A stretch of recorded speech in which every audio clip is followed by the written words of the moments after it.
C'était innovant et du coup, c'était difficile à décrire. Je dis, comment tu vas le commercialiser ? J'ai pas à le commercialiser, c'est pour moi. Je réfléchis, je fais, c'est pas possible. J'ai pas dormi cette nuit-là. C'est ouf à quel point, au final, diététicien, c'était ma vie, en fait. Enfin, tout était là.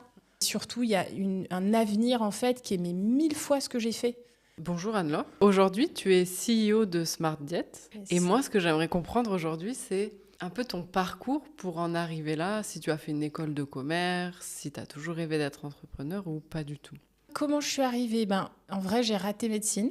Donc, ça, c'était la première étape. J'ai toujours voulu être médecin parce que mon père était chirurgien et que du coup, je voulais être mon père. Enfin, bon, bref, Oedipe classique. Je rate médecine. Ensuite, je vais en biochimie. Donc, je fais une licence de biochimie, mais je me dis, pour en faire quoi ?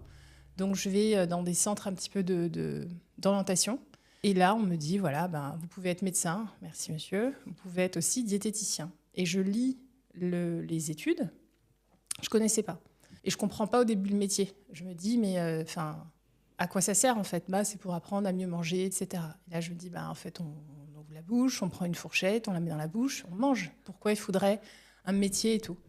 Et en lisant les matières, en lisant les intérêts d'après, les endroits où on peut travailler, etc., là, je me dis, en fait, c'est juste fait pour moi. Puis en plus, flemme. J'avais déjà fait un gros bagage scientifique. Je vois qu'il y a plein de bioches, de la physio, des choses que j'ai déjà fait. Il y a aussi quelque chose qui m'interpelle, c'est qu'il y a de la cuisine dedans. Et ça, c'est vraiment un truc, je ne savais pas du tout cuisiner à l'époque. Et c'est vraiment un truc qui m'a aussi attirée. Je me dis, des études en cuisine, en plus, c'était 3 heures par semaine, c'est un gros truc. Et voilà. Et là, ça m'a intriguée, intéressée. Je me suis dit, au moins, ça valide tout ce que j'ai déjà fait au préalable. Il y a de la bouffe.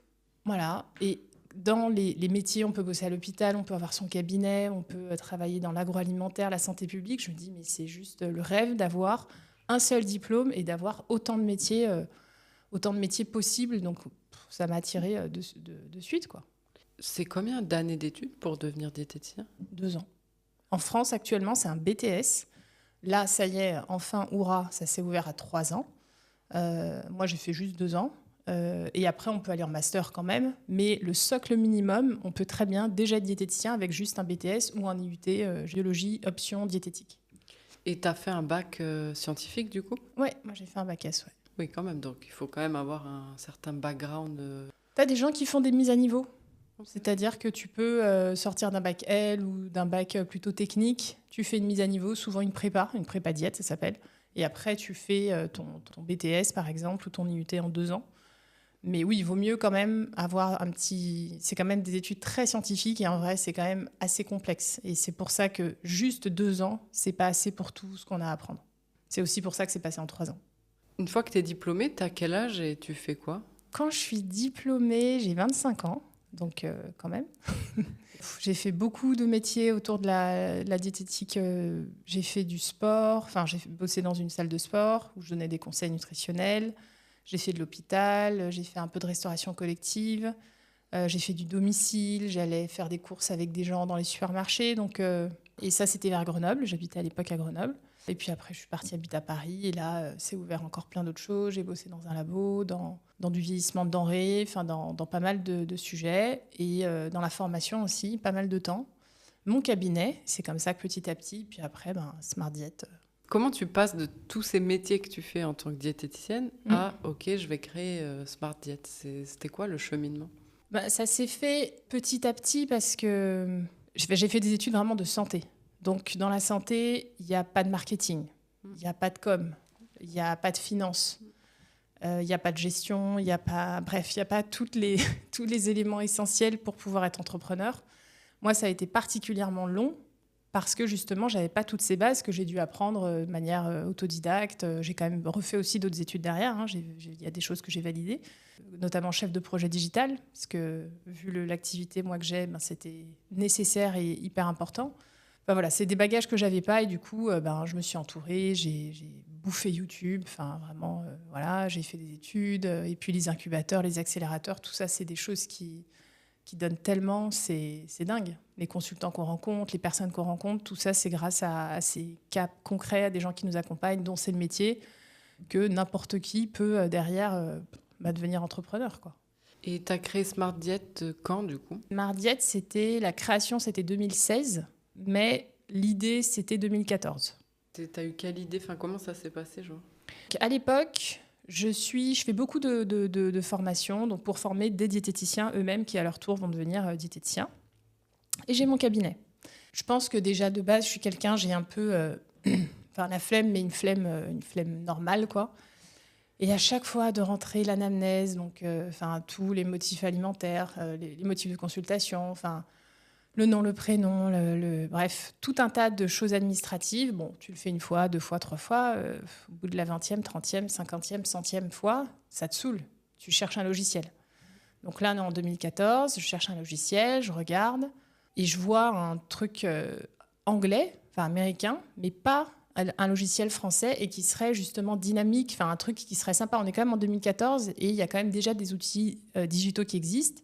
Je dis ça à quelqu'un, il se trouve que c'était un développeur, donc il me dit, ok, voilà, tu m'as dit que tu avais un cahier des charges, en fait, ce que tu me dis, c'est un cahier des charges, tu voudrais ça, tu voudrais ça, tu voudrais ça, tu veux créer un logiciel. Et il me dit, du coup, il va te falloir des développeurs. Je dis, non, mais c'est moi qui vais le développer. Je n'avais pas compris que c'était... pour moi, c'est un informaticien, quoi. C'est pour te dire le niveau de culture que j'avais de ce monde-là. Et en fait, voilà. Bref, je lui donne tout ça. Et vraiment, c'est grâce à lui, parce que donc, il travaille dans son coin, etc. Puis après, il me fait un devis. Et puis, c'était un budget conséquent. C'était quasiment 10 000 euros. J'ai dit, mais jamais je vais mettre cet argent-là. Il dit, comment tu vas le commercialiser? J'ai dit, mais je ne vais pas le commercialiser, c'est pour moi. Il fait, tu me dis que tu as un besoin, que tu as cherché, ça s'appelle un benchmark. On a établi un cahier des charges, c'est lui qui m'explique tout ça. Je te dis le métier dont on va avoir besoin, etc. etc. Tu as un métier, il y a un besoin, juste vends-le. Et ce gars-là, Arnaud, merci Arnaud, sans lui, j'aurais, je pense, même pas eu l'idée et même pas eu le risque. C'était un risque aussi, mais j'ai mis du temps, du coup, après, à me dire, attends. Et en fait, je me souviens vraiment de ce jour-là, on était en mai, je sais plus quel jour du mois de mai, mais on était en mai et tout, il me dit ça. Je fais non. Puis finalement, voilà, le rendez-vous se termine et tout, et je rentre, je suis sur mon vélo et tout, je réfléchis, je fais c'est pas possible. J'ai pas dormi cette nuit-là. J'étais à fond, et je fais punaise, c'est pas possible, mais ça m'a plus jamais quitté. Et après, ça s'est développé dans plein d'autres choses, mais ça m'a plus jamais quitté. Voilà. Donc l'idée initiale de Smart Diet, c'était ça? Ouais, à la base, c'était vraiment de faire un logiciel pour que des diététiciens puissent l'utiliser dans le cadre de leur consultation libérale. Donc ça, c'était vraiment l'idée de base. Après, il a fallu trouver le marché. Donc là, j'ai commencé à faire des études de marché, mais pareil, très, très artisanales, des Google Forms, etc., dans des assos. Et je me souviens qu'à la partie tarification, je pars déjà sur un levier d'abonnement et je mets des grilles de prix. Et massivement, les diètes mettent qu'en gros, c'est limite le budget entre 0 et 5 euros, quoi. Donc le budget le plus bas. Je crois même que j'avais mis un inférieur à 5 euros. Et que c'était ça la dernière tranche. Mais massivement. Là, je fais, non, mais attends, c'est une blague. Et en creusant, je comprends qu'en fait, le vrai sujet du diète, c'est d'avoir de l'activité. En fait, le diététicien n'a pas de thune. Et à l'époque, c'était vraiment, les cabinets n'étaient pas remplis. Mais jusqu'à aujourd'hui, c'est pas du tout quelque chose qui soit populaire. C'est pas du tout populaire d'aller voir un diététicien. Donc, il y a plein de boîtes qui ferment. Là, je m'aperçois, parce que moi, j'avais une chance intéressante. J'étais à Paris, dans le 11e. Donc, en fait, il y avait du monde, il y avait la culture, il y avait tout ça. Du coup, moi, je n'ai pas vu. Et puis, surtout, je ne faisais pas full. À côté, j'avais des cours. Donc, j'allouais, en tout et pour tout, 2 jours par semaine, en fait, à l'activité libérale. Donc, c'était rempli et ça allait. Et cette prise de conscience, c'est là que ça m'a détournée. Là, je me suis dit, en fait, il faut leur ramener des gens. Et conjointement, c'était les débuts d'Airbnb et de Doctolib. Tout vraiment... même histoire, mais pas du tout la même destinée, mais bon, c'est pas grave. Voilà, il y a ces outils digitaux. Et du coup, là, je me dis, mais en fait, voilà, on va faire comme un Airbnb. En fait, on va mettre en relation tous les gens, tous les Français, au début, c'était vraiment ça, avec des diététiciens, à travers, du coup, du digital, à travers quelque chose en ligne, de la visio, etc. Donc, au début, voilà, c'était résolument B2C. Et c'était une plateforme, donc... Quand les diètes auraient eu tellement de patients, du coup, elles auraient eu recours à un outil, un logiciel, qui aurait été le logiciel Smart Diet Pro. Et eux, les gens, pour trouver la bonne diète, le bon match, la bonne personne pour les accompagner, et en digital, le côté pratique, etc. Et boum, ils seraient allés sur Smart Diet. C'était ça vraiment l'idée de départ, quoi. Et comment ça a évolué? Le projet en tant que tel, oui, c'est toujours ça. C'est-à-dire que c'est toujours... On s'adresse aussi. On s'adresse aux patients, on s'adresse à l'utilisateur, à l'adhérent si c'est une assurance, aux collaborateurs si c'est une entreprise, aux citoyens si c'est demain par la santé publique. Donc on va s'adresser toujours aussi à la personne finale. Mais l'intermédiaire, le tiers, en fait, qui va amener cette source, soit justement, c'est le B2C, il y a tout un tas de choses, les réseaux sociaux, enfin bref, tout un tas de méthodes d'acquisition. Là, le choix, ça a été de se dire comment ça peut être massif, parce que moi, j'avais pas levé de fonds, pas de connaissances, pas de réseau, enfin vraiment très très difficile. Et j'ai essayé, J'ai essayé et ça marchait jamais, les gens comprenaient pas, mais à la fois, voilà, ça venait aussi de mon positionnement qui était pas clair. Enfin, c'était difficile, c'était innovant et du coup, c'était difficile à décrire, etc. Donc, je me suis dit, voilà, c'est où est-ce qu'il y a l'argent et où est-ce qu'il y a la compréhension en fait du business. Et quand on y pense, quand on prend un peu de recul, en fait, une mutuelle, son business, c'est de dire, je vais te rembourser des soins médicaux notamment. Au départ, tu vas cotiser, je vais avoir de l'argent, mais tu n'es pas malade. Donc, c'est cool. Et le jour où tu seras beaucoup plus vieux, là, tu vas me demander en fait des soins. Et la part de cotisation que tu auras fait tout du long, je vais pouvoir m'en servir et du coup, je vais mutualiser, et etc., etc. Et donc, eux, ils ont compris très, très, très, très vite que investir plutôt dans de la prévention coûtait beaucoup moins cher que quelqu'un qui est déjà diabétique, qui a déjà de l'hypertension, qui a déjà une maladie cardiovasculaire, parce que c'est ça, en fait, qui coûte très cher. C'est vraiment quand on est malade. C'est en 2018 qu'il y a eu une loi qui a obligé aux entreprises d'avoir justement une mutuelle. Donc ça aussi, ça faisait sens. Et donc, le lieu de l'entreprise est cumulé à la mutuelle faisait sens. Et donc, c'est 2018, tac, premier pivot. Il y avait encore un petit peu de B2C, mais bon, c'était le petit deuil à faire. Et puis après 2019, vraiment full B2B. Ouais. Tu devais résumer du coup Smart Diet, tu le définis comment maintenant? Tu le présentes comment aux gens? Moi, je dis que Smart Diet, on fait de la prévention santé par la nutrition. Voilà, ça c'est notre secteur. Donc nous, on va s'adresser à tout ce qui est acteurs de la protection sociale et entreprises pour pouvoir mettre à disposition des personnes, donc des collaborateurs ou adhérents, des dispositifs nutritionnels pour améliorer leur santé. Donc moi, je suis salariée d'une grande boîte. Okay. Je peux bénéficier de Smart Diet. Oui, tout à fait. Tout à fait. Si tu es salarié d'une boîte et qu'on a le contrat avec la boîte en question, tu vas bénéficier de Smart Diet. Et c'est quoi l'avantage d'une grande société de faire appel à toi? Parce que du coup, ça leur coûte. Oui. L'avantage pour une société, c'est, on va dire, il y a 3 grands arguments qui font mouche, en tout cas qui intéressent. La première chose, c'est économique, c'est le nerf de la guerre, c'est l'absentéisme. Aujourd'hui, ça coûte vraiment, vraiment cher d'avoir de l'absentéisme. Le deuxième argument, c'est tout ce qui est marque employeur, donc la rétention des talents, la fidélisation. L'autre argument, c'est quand même la santé, de faire de la prévention santé, d'avoir une politique dite QVCT, donc qualité de vie, conditions de travail. Et le quatrième, qui est quand même aussi existant, c'est tout ce qui est notion autour de la productivité. Et du coup, qui a aussi un lien direct avec le levier financier. Et si j'explique ça dans le détail, parce qu'on peut se dire, c'est quoi le lien entre absentéisme et nutrition, enfin, d'où ça vient? L'absentéisme, en fait, il faut le voir comme soit c'est des arrêts longue durée, soit c'est du court durée, de la courte durée. Dans les arrêts longue durée, très souvent, c'est les maladies chroniques.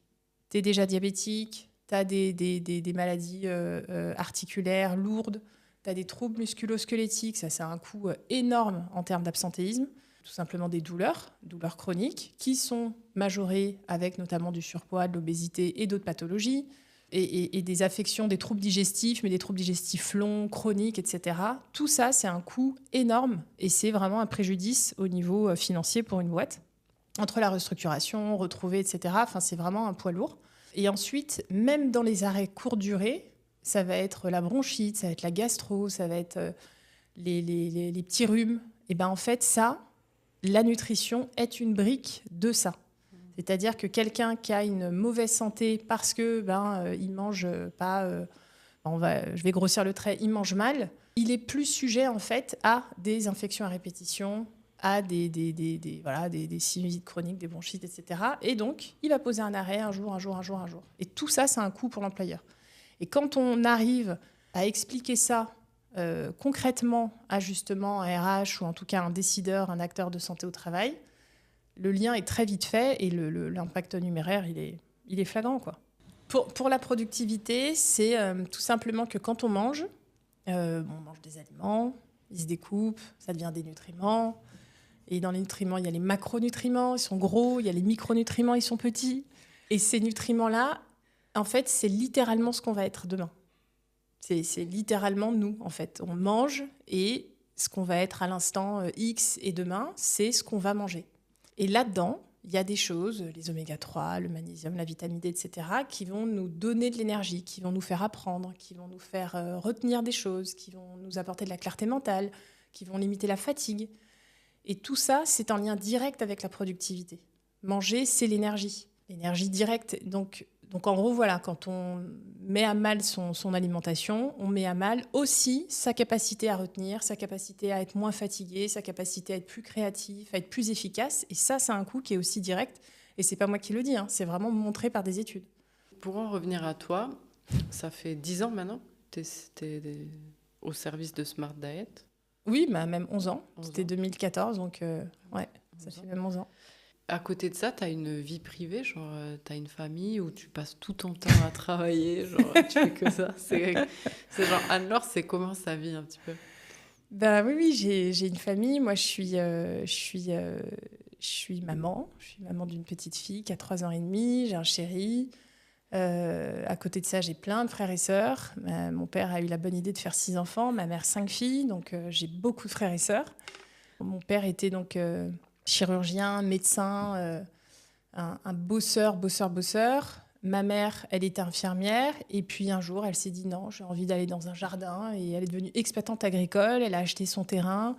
On a eu une ferme. Enfin, il y a eu tout ça. Et du coup, pour moi, je me dis que c'est ouf à quel point, au final, diététicien, c'était en fait ma vie. En fait. Enfin, tout était là. Parce que c'est le parfait mix de la science, la chirurgie, la précision, etc. Mais à la fois, la convivialité, l'assiette. En plus, c'est une cuisinière de ouf, ma mère. Le potager, la ferme, les animaux, le bien-être animal, le climat. Enfin, voilà. En fait, tu fais l'un plus l'autre et c'est diététicien. Donc, j'avais pas de choix, en fait. Voilà. Et ta fille, elle est jeune, mais tu lui parles de nourriture, enfin, t'essaies, elle comprend, ou genre elle, c'est non, je veux des bonbons, et puis fin de l'histoire. Ah, ma fille, les enfants. Ma fille, elle est comme elle est. En fait, et les enfants, c'est ça la beauté, c'est qu'au niveau de la nutrition, ils sont purs. Donc moi, je suis en total respect sur ses besoins, ses envies, ses attentes. Je la force pas, je lui dis pas, vas-y, finis ton assiette, parce que, enfin bref, j'évite toutes les injonctions que nous on a eues, on sait que ça marche pas. Et avec mon mec, c'est assez rigolo parce que lui, il essaye des messages genre mange, c'est bon pour ta santé. Je lui fais mais de quoi tu parles? Elle a 3 ans et demi.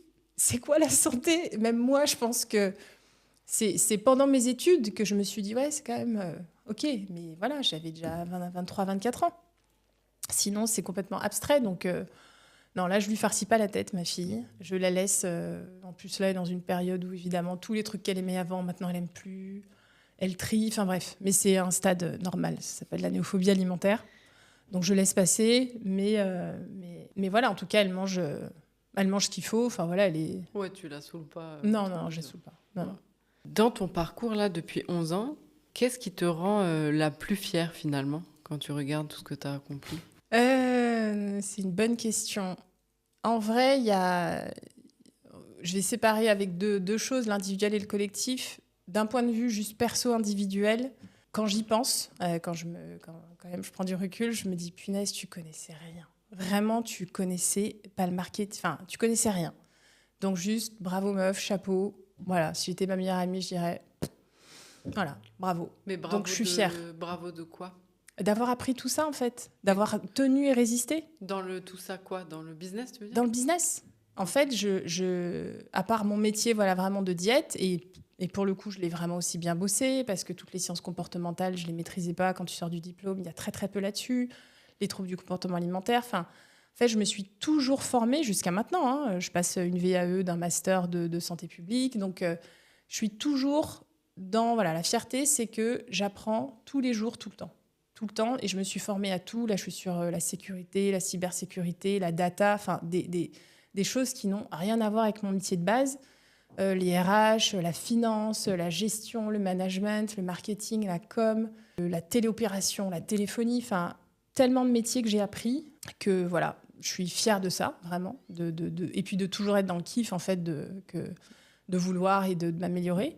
Et puis après, c'est le côté collectif. En fait, je suis fière de tous les jalons, de tous les petits bouts, de toutes les rencontres qu'on a pu faire, des clients, des gens qui font confiance, qui renouvellent. Enfin, voilà, moi, c'est vraiment mes fiertés. C'est quand à chaque fois, je me retourne en arrière et je me dis, voilà, on est là en fait. Voilà. On est là, je suis là, je kiffe. Et surtout, il y a un avenir en fait qui est mais 1000 fois ce que j'ai fait. Donc c'est tellement, je me dis, punaise, j'ai l'impression déjà d'avoir tellement fait collectivement, mais il y a tellement encore à faire que je me dis, mais c'est parfait, enfin, c'est waouh, quoi. Et tu dirais quoi pour finir à quelqu'un qui a peut-être envie de créer un projet, mais qui, comme toi, n'a pas les bases, quoi. Enfin, c'est pas son métier, ne connaît rien en marketing ou à l'entrepreneuriat. Est-ce que c'est faisable ou c'est difficile, tu recommanderais pas? Enfin... Ah non, non, mais bien sûr que je recommande. C'est faisable, c'est difficile. Oui, tout est oui. C'est hyper difficile. Faut tenir, faut se lever, En fait, faut jamais lâcher. Faut jamais lâcher, mais tout est faisable pour n'importe qui. Enfin, par contre, voilà, ça va passer par plein de choses. Enfin, je dis ça comme ça fait genre oui, tout est possible. Il y a plein de choses. Ça peut être des micro-choses, hein, mais il y a plein de barrières, il y a plein de croyances à péter, il y a plein d'habitudes à prendre, il y a plein de gens qui s'entourent, etc. Enfin, au final, c'est simple, et oui, c'est possible. Et quand tu décomposes, il y a une notion d'endurance, une notion de persévérance, de résilience, enfin, et tout ça, c'est quand même difficile aussi de l'entretenir. Donc, mais oui, en tout cas, c'est hyper accessible, ne serait-ce que grâce au digital, grâce à Internet. On peut tout apprendre. C'est génial. On a une période là de notre vie qui est fabuleuse là-dessus, quoi.